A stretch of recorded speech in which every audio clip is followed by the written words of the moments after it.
Well, good morning. It's Thursday, January 21st, and this is Wise Words from Waldo. Yesterday morning, I shared a devotion about prayer. And I asked the question, how much does prayer weigh? I'd like to ask you another question about prayer. How important is prayer to you? When we say that something is important to us, what determines its value?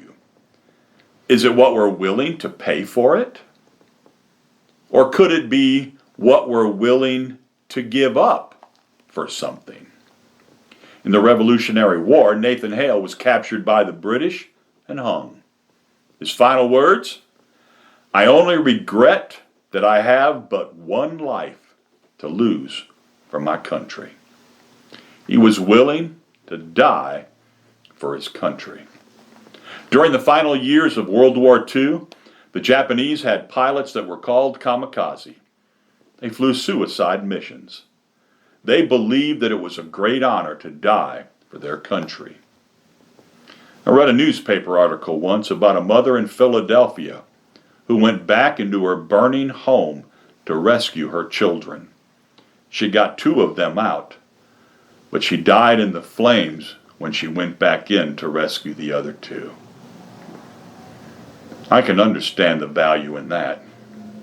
My children, my grandchildren, mean more than life to me.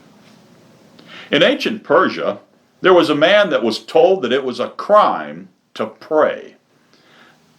And if you did, it was punishable by death,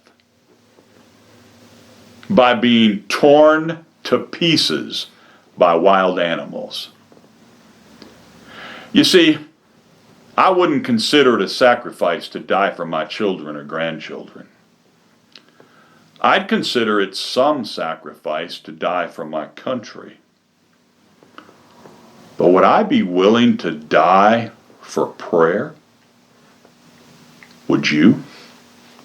If we say that prayer is important, how much time do we give up for it? A morning and nighttime prayer? Prayer before 3 meals? Would that determine that prayer was valuable? Let me put it another way. If you had the one biggest prayer need that you would ever ask God for, and you could only ask one person to pray for you for that, who would you ask? Or better yet, if that was the case in someone else's life, would you be the one they'd ask to pray? Now stop and think about that.